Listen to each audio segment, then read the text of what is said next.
Thank you. Thank you very much. I'd like to begin my presentation firstly with acknowledgement of country. This is something that we do with Caltex, at Caltex as standard.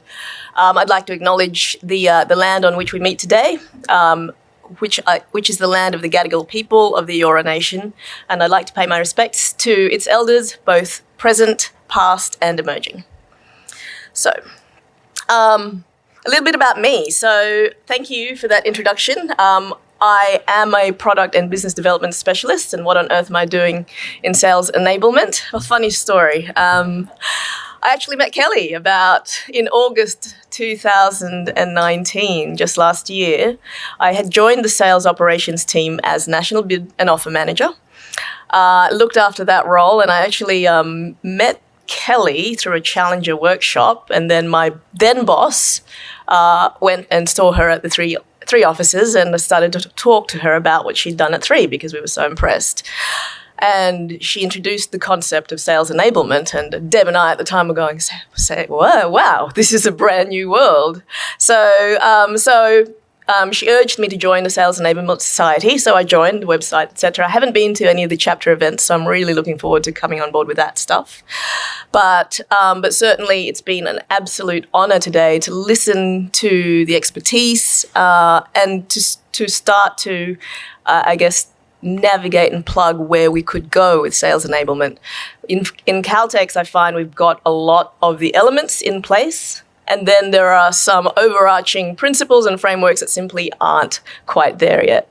So for me, it's very much about learning. What I'll be presenting today has got a lot to do with what I've done in the past and how I bring that capability into sales enablement, because I have to do it that way. I don't have that sort of experience to lean back on. However, I did spend quite a few years in sales, so I do know what it is like in the trenches. And I guess for me, that benefits me internally, because it means that when salespeople look at me, they go, she knows what we've been through. It's okay. She understands the problem. So that's a big advantage. So I've built my career engaging and collaborating, but secretly I think I am a bit of a nerd, and I'd prefer to just be sitting down with spreadsheets and analysing stuff. But every time a manager has ever asked me what my development plans were, and I told them this, they said, nah, your skills lie elsewhere. Don't worry about that stuff. So most of the time now, I kind of find an outlet in reading and researching a lot of data-based insights work, and that's what I'll be sharing with you today. So I'll share a little bit about my own experience, a little bit of my personal research, and a lot from the research of others. So I was listening to Aaron present on his journey in InfraBuild. And I thought, gosh, I was talking to Martin over here, as a colleague from Caltex as well, and he said we could just sort of cross out InfraBuild and just put Caltex there, because the environment he described in terms of aging ERPs, tenured salespeople, tenured staff, the kind of bureaucracy and the sort of the slow-moving ship that we have to operate in, it is almost identical. The problems are the same, margins are slim, do great things on absolutely nothing. And so I'm not going to repeat any of that. So if you just remember what he said, that's exactly what it's like for me. So what am I talking about today?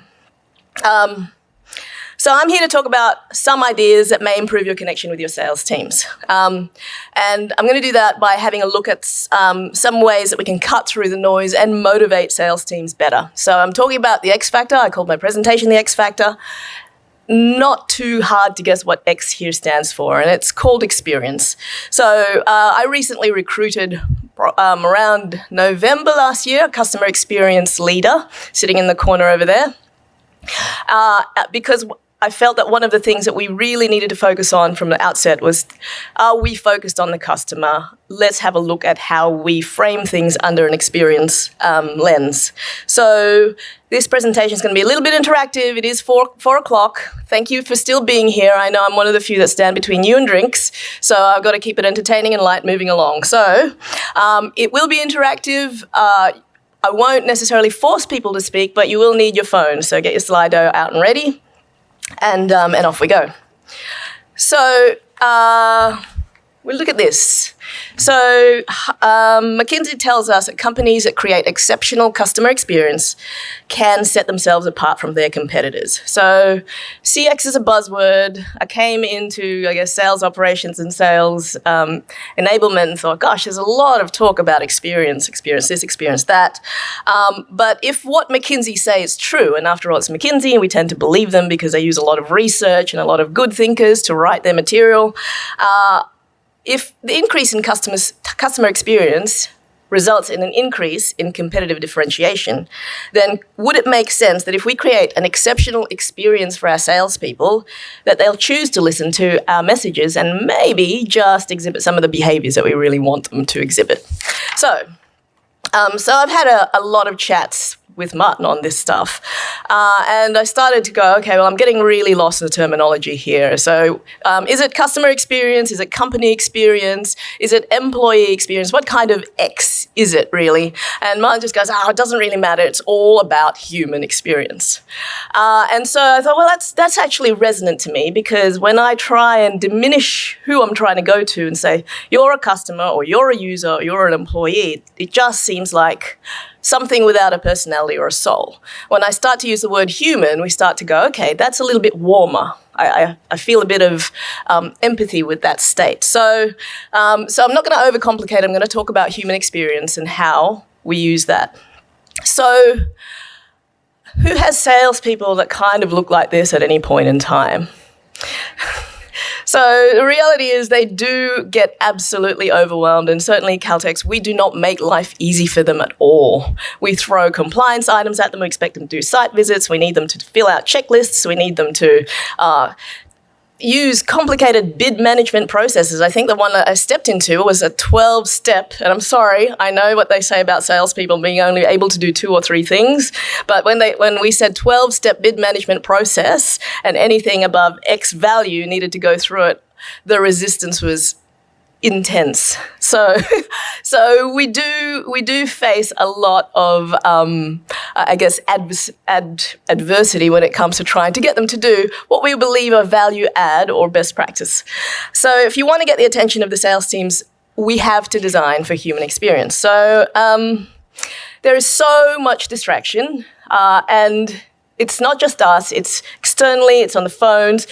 So who gets the twitches, or who's ever seen a colleague of theirs in meetings or their partner, and they're sitting there and you think you're having a conversation with them and there's a connection, and suddenly they kind of twitch and they start reaching for the phone. We call these the twitches because there's a study that talked about how many times an average Australian or even an average person in a first world country actually checks their phones. And just for fun and just for interaction, I'm going to ask you if anybody actually read that study, or how much do you think it is? So if you go to your Slido, I'd like you to have a go at guessing exactly how many times, up to how many times does the average Australian check their phones? Hopefully that will pop up on screen.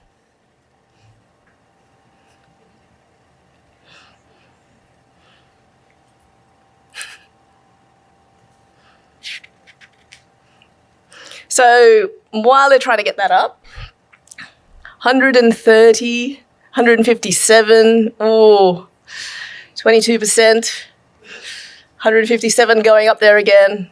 So this study was conducted across 1,000 Australians aged between 18 and 55. And they found that these phone habits actually made Australians feel more connected and secure, that they were relying on these devices to feel more connected and secure. All right, so the right answer there is actually 130. I threw in the 157 just for fun, but 130 times a day. A 12-hour working day. So that's about more than 10 times an hour. And gosh, that's every 6 minutes we're compulsively looking at our phones. So if we as sales enablement people really want to try and sort of get them away from their emails, their phones, their texts, their Netflix tendencies, the video games that they're playing, we're going to have to do something a little bit special. So if we can go back to the slide, I want to have a look at what successful salespeople really are. So let's look at these humans and find out what characteristics they've got. So successful salespeople, apparently, and this is research that I did, so by no means empirical, but it was certainly enabled by that worthy engine called Google. And there they are, upbeat, passionate, creative, empathetic, etc., goal-oriented, relationship-driven. They do not fit the profile of someone who would not stay away from all of those distractions. In fact, they're going to throw themselves right into it because they appear to thrive in that environment. So let's have a look. There's another fact that gets in our way. Fact, flexibility is the new black. Coronavirus is making us do it. It's not actually a fact, it's an observation, but it may as well be because we're starting to understand that this is going to be forced to us. So flexibility, what does it mean for us? It means that they are now, more than ever, changing the way that they're doing work. Even the hours that they're spending doing their work is different. How they connect to the systems that we want them to use is different. So some prefer mobile, some prefer maybe paper, some people still prefer face-to-face conversations, but certainly people have more and more choices about how they want to do that work. And hallelujah. I mean, this flexibility of work has enabled a lot of things. So flexibility enables a more diversified workforce. It means returning mothers can actually start to dictate their hours.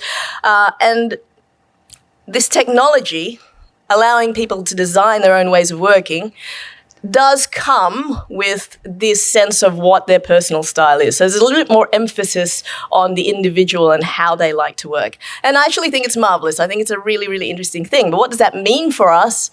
It means that we have a challenge to inspire across mediums. So I was listening, fascinated, when Anne-Marie was talking about the fact that she created a private YouTube channel. I didn't even know you could make them private, but that's great. The fact that she has millennials versus my average age of salesperson being 40, that's never going to work for me, but that's really very, very exciting.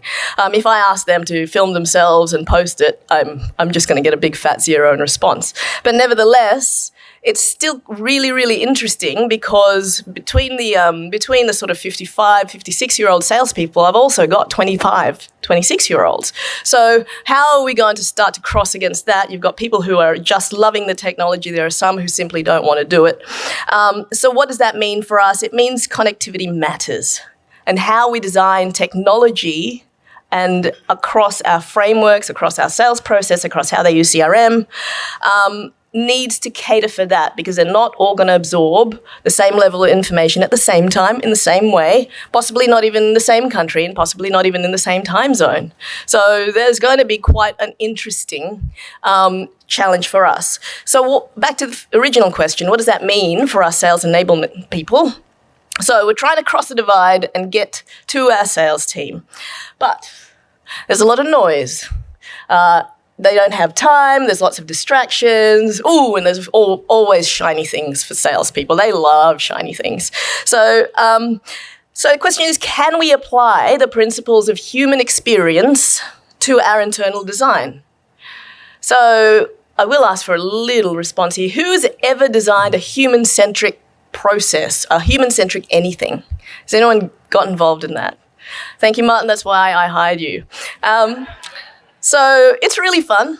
I've subjected many a perspicacious intern into the heady world of human-centric design and watched them gloriously fail as they try and attempt to make some kind of new flow product work. And of course it fails because they're focusing on the process and they're focusing on the software. They're not actually focusing on the human. So it was quite an interesting learning. We had a brilliant young intern come in, and I don't know, it was a lot of fun. But I did actually recognize that after I'd done this to him 2 or 3 times, and perhaps there was actually something wrong. So let's have a look at. So that's crossing that. So designing for human experience. So what do? Mostly you end up talking to a lot of people. You go and map out journeys. So this is fun. This is when you go, okay, what are the many different ways that any person could actually come at this problem? So if you talk about a website, you'd go, okay, why would I be coming to this website? So if you talk about, Kelly mentioned the fact that she drives her Salesforce to a SharePoint page. So in designing that SharePoint page, she would have considered, what are the many different reasons they would come to the SharePoint page, and how do I lay it out so that they can find everything that they're looking for? So the idea is you get as many journeys that you can come up with, and you map that out, and then you design to it. So you get your needs, your context, behaviors, and you start to recognize what success looks like for them. And with all this information, you should know all the reasons why they also don't do things. So the end game, of course, is to create a superior experience for an optimal performing sales team. But you're still stuck with the how. There have been some excellent examples today of sales processes at work, and I just want to give a bit of a Caltex example. So there's about a 90-strong sales team. They are tenured. There are a lot of people there who have been selling for 20, 25 years, so deep experience. They are extremely customer-centric. That's not a problem that our salespeople have. They very much focus on their customers. They care so much about their customers that they prospect them, they onboard them, they account manage them, they brick wall them, they keep hugging and nurturing and fertilizing these customers, and they never ever let them go. So what does that actually mean for new business? So it's great. The more new business they get, the busier they get. So eventually what happens is they actually stop getting new business, and they stop being or having that mentality where they have to continually add to their pipeline. So this was a real problem, and it actually occurred when I was not in this role, but I was in the card product and marketing role. 2015, we launched a new product. Business analysts came in and did exactly that. So what are the touch points for the customer? Let's have a look at the various customer journeys. Let's design that experience. We had spectacular sales training. It's probably the most comprehensive sales training on a product I'd ever seen. And we rolled it out, thought, okay, we've got this, we've got the marketing to support it, our drive for new business is ready. So what happened? The internet-driven part of the business grew, but the B2B side, where the people were actually going out to have larger business, to going out to larger business, that part of the business actually stagnated.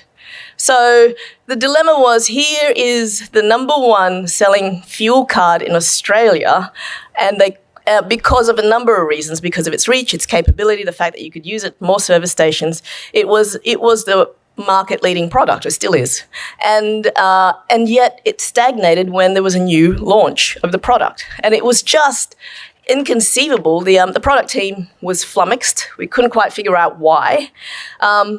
Perplexing. We had executed the plan perfectly, so why does a salesperson not do what they're supposed to do? So it comes down to this funny little equation. So so a salesperson will know what to do. They will know in great detail how to do it. This fantastic sales process that you seem to be able to just jump into and it'll find you towards the end, but they still don't do it. And this is something that I didn't come up with. This was actually a study from Harvard called the knowing-doing gap. Funny quirk in humans. So an example of how this plays out is, okay, we're in March now. Does anyone want to have a guess at the most popular New Year's Eve resolution that occurs in all people in a first world country? What would that be? Lose weight. Yes, lose weight. Okay, now we're in about March. So could I just get a show of hands? We won't take photos, we won't take stock, but did anyone actually commit to that this year? Excellent. Okay, and how are you going with that? All right, so we've got a successful one. Well done. Kudos to you. Thank you. So we have what we call our visible commitments. They make these visible commitments to say, okay, I am committed to losing weight. I know what to do. I need to eat healthier food. I need to exercise 3 times per week, and I'm not going to eat too much. These are the visible rules, and I understand them clear as day. That's really, really easy. But yet, why do so many of these plans just don't happen? It's because they're humans, and so the reasons why we don't do things is not because of the visible rules, but the invisible rules that govern human beings. These invisible rules could be personal. So it could be that, I don't wake up before 7 a.m. Or I will always prioritize other people over myself, or I always eat chicken schnitzel on a Friday. So whatever these personal rules are going to be, we need to be able to overcome that. We need to be able to find some reason for them to break those rules. There are also internal rules that occur. So, for example, in the card space at Caltex, one of the rules was that you will look after the customer that you procure. And that was never written anywhere, but that was just some understanding that had occurred. It had become an invisible rule, and in the shortage of any other better alternative, they simply resorted to that. And then that sort of translated itself over time into saying, I don't believe that anyone can look after my customer as well as I can. So I'm just not going to let them go. I'm not letting anyone else touch them. So it meant that every interaction with anybody else in the organization had to go through this one person. So you can see the sort of the perpetual problem that we're creating there. So I'd like to do another poll. Last one, I promise. I'm getting there. Is I just want to find out what you believe motivates people. So this is a free text field. You can add as many as you like, but I'll give you about 3 minutes to pop in what you think really motivates people, and let's just write them down.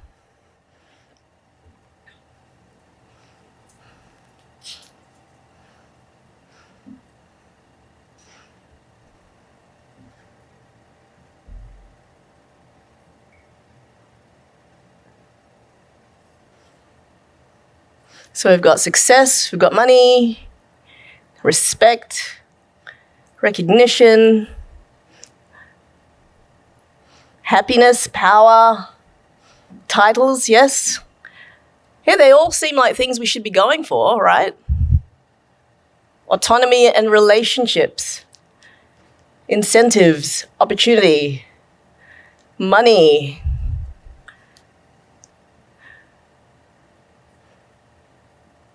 positive feedback, food and power. I think that's excellent. We do need food. Can't go very far without food. Okay, so money is definitely a motivator. I'm going to share with you a piece of research that has been illuminated by the author Dan Pink. Is anyone familiar with the book Drive? So Dan Pink, in his book, talks about challenging the idea that the more you incentivize someone, you will get a better performance from them. So this is quite interesting in that certainly money is a really, really important factor because it enables a lot of things. It allows you to take care of your children. It allows you to have it allows you to feed yourself. It allows you to clothe yourself and give shelter. So those, human basic needs are really, really important. But what this study explores is once you pay enough to get the issue of money off the table, so they can adequately house themselves, feed themselves, and clothe themselves and look after their family. Once that issue is off the table, are you able to incentivize and improve performance beyond that, and what does that look like? And it's absolutely fascinating because what he discovers through using the research done through MIT University and a number of other universities in the US is that we are not as endlessly manipulable as we might think. So Martin and I at Caltex have recently been mucking around with an incentives program, and certainly money is the motivator that we're using. But when I look back to some of my business development examples and some of my product marketing examples, when I was preparing this slide pack, I thought this is quite an interesting one.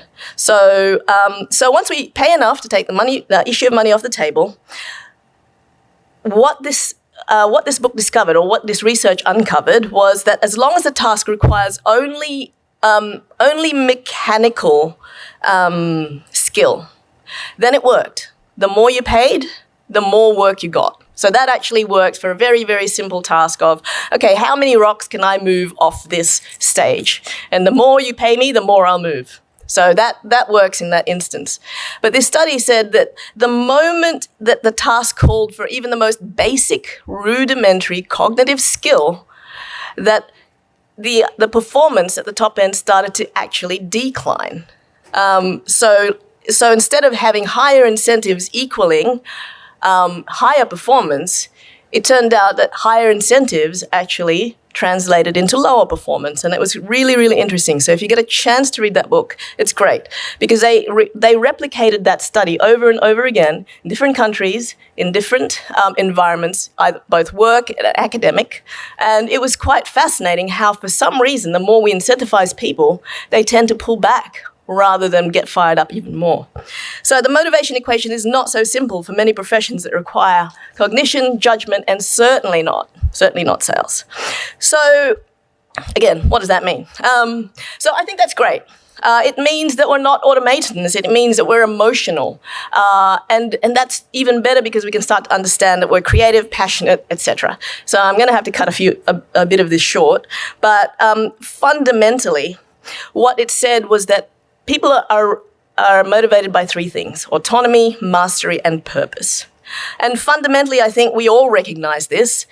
And even though it's temptingly easy to try and engineer out this human randomness, it's actually in that humanness that where the power lies. So that's the creativity, the passion, the empathy, all of that you need from your salespeople. That's what we call the X factor.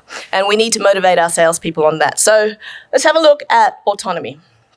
So autonomy motivates us to think creatively without needing to conform to strict workplace rules. So it translates into trust, giving them more room. So example in Caltex is we have a 25-strong pricing team.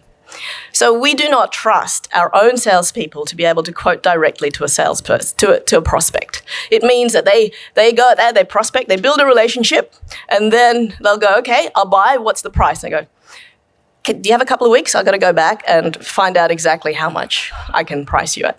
So what do you think that actually does to a salesperson? It makes them, it removes power, it deflates them. It doesn't allow them to feel like they've got control of the sale. So what we started to do was, okay, how do we build around this? And again, I go back to this card example in which we start to go, okay, if we were able to create some kind of method to give them an increased assurance of their commerciality so that they don't give away the entire bank in one transaction, how do we enable that? And it comes down to trust, innovation, creativity, but it also feeds into mastery.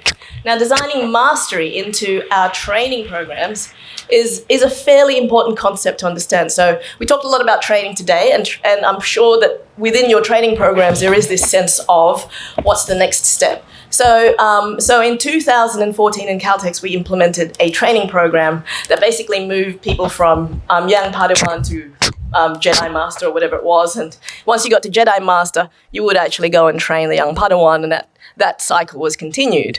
And what we enabled in the card team was if you were a Jedi Master, you could actually be trusted to go and price your customer. So there was that level of commerciality, and that's what you could reach to.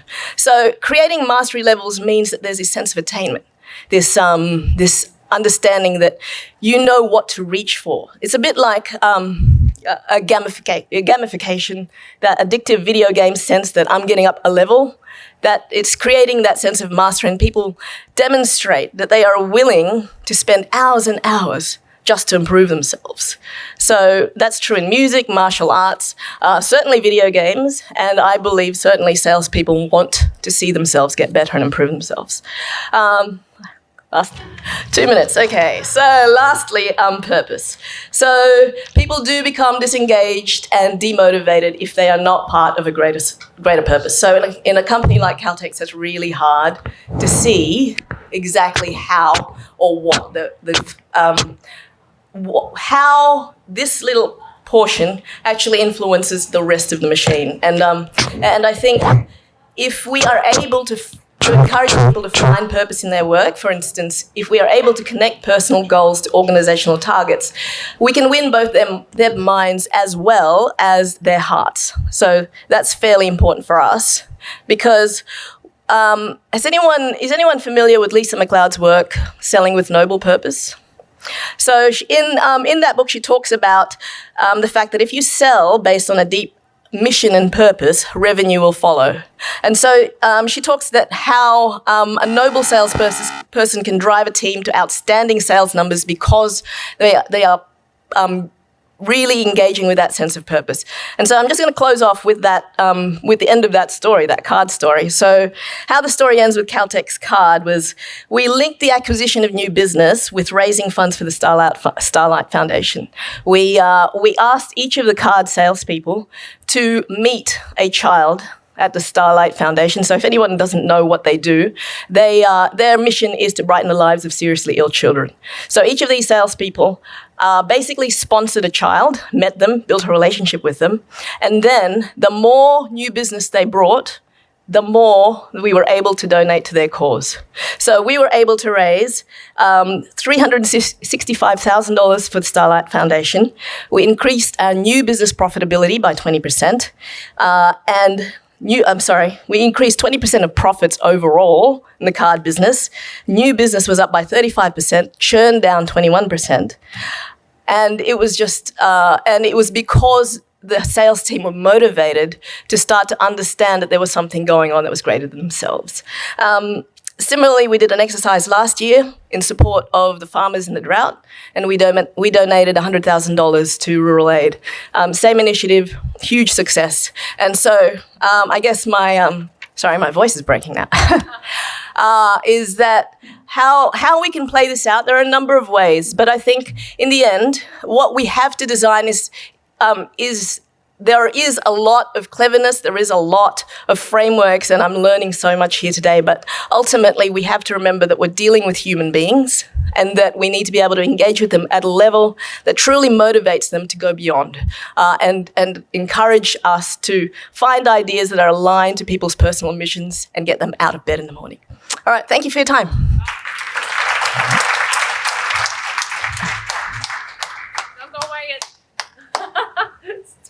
Thank you very much. Fantastic. Do we have any questions for Mabel? Are we all done? Nope. But a great success. Oh, great. Thanks. Yeah, fantastic. Yeah. Well done. Thank you. Okay.